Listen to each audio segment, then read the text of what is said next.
and this is a game of deck building and negotiation. And in this game, players are playing as mercenaries, and you're trying to complete contracts in order to gain victory points and money to then gain more victory points. But the contracts that you might go up against might be too difficult for a single player to achieve, so you might want to enlist the help of the other players. And this is where the negotiation comes into play, because the players will negotiate who will contribute what and how the rewards will be split amongst them. But just keep in mind that any deals made are non-binding.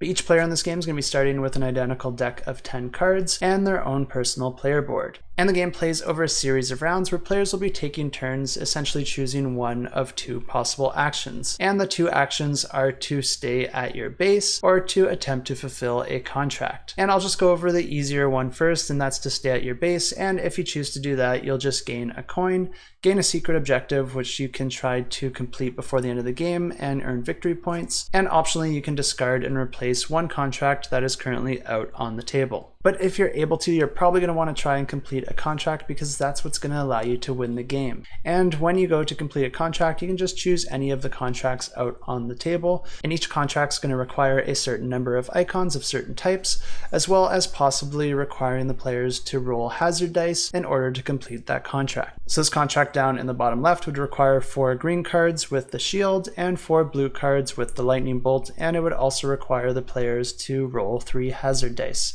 And players want to try and avoid rolling hazard dice, because if you roll a hazard, it means that you could potentially lose 1 point for each hazard rolled. But there's a way to defend against that, and I'll get back to that shortly. And once you've chosen your contract and decided if you wanted to try and complete it yourself or try to negotiate some help from the other players, you'll then try to complete that contract by playing cards from your hand in order to fulfill the requirements of that card. But a neat aspect of the card play here is that you're not only playing cards from your hand to try and fulfill those requirements, but each card actually has an ability associated with it. So every time you play a card, that ability is going to get triggered. So it does matter the order that you play the cards, and you might want to chain them in a particular way. And the different cards could do different things, like allowing you to play more cards on your turn, draw more cards from your draw deck, or even defend against those hazards. So like I mentioned before, if you roll a hazard, it could potentially lose you a point, but if you're able to play a shield on your turn, then it will defend against one of those hazards. So if you rolled 3 hazards,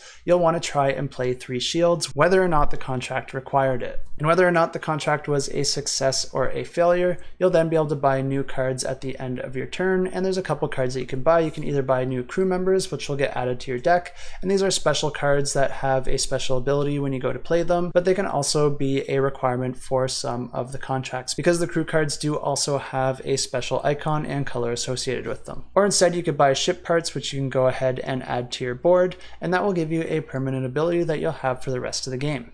And this is a game that's been getting a lot of praise from the board game community, so it's no surprise that this one is our Discord pick of the week. But after looking into this one a little bit more, I think all this gameplay looks like a lot of fun. I really like the way that the card play works and how you get an ability with each card that you play, but then also you're going to be chaining them in such a way that's going to have a really neat puzzle as you're trying to fulfill the requirements of the contract, and then also trying to mitigate those hazards. But also getting special abilities and crew members does sound really fun to me as well, so this one is also my personal pick of the week. And this campaign will allow you to get all the previous content, but it's also going to be releasing a big box solution to store all the expansions that are also being added to the game. And there's going to be 4 different types of expansions. The first one is Binding Ties, and this is essentially going to incentivize players to work together so that you get even more rewards when you do that. So this is going to add a lot more cooperative play to your play sessions if you like to have more of that in your game. Then there's the Overload expansion, which is just going to add a whole bunch of content to your game. So there's going to be more objectives, more ship parts, more crew members, but there's also going to be some new types of contracts that will have some new requirements that were never seen before.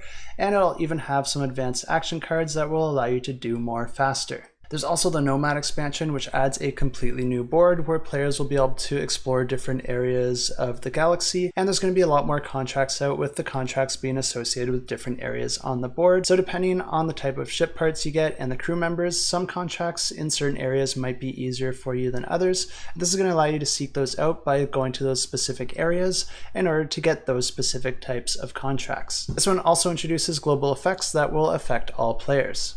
And then finally, there is the Luminor expansion, and this one is really interesting, and one of the reasons that I made this one my pick of the week because this is actually a digital addition to the game, and it's not required to play the game by any means, but it's going to allow players to play the game either completely solo or completely cooperative against the game. The software is going to act as the world and the enemies that players are going to interact with, and there will be a little bit of a narrative campaign that it will walk the players through, and there's also some big bosses that players will have to go up against at different parts in the story. But the reason that I think this is so cool is because this is going to be offered completely for free. So if you already own the game, or if you just want to get the core game, you'll also be able to get this solo cooperative campaign mode. And that's really cool because it's just rewarding all the people that already backed the game and anyone who decides to buy it in the future, because you're going to be getting a whole new way to play the game completely free, just adding more great content to a game that already looks amazing. So if that sounds interesting to you, definitely go ahead and sign up on their website, and I'll have a link to that down below, and just leave your email there and you'll get reminded when the campaign launches.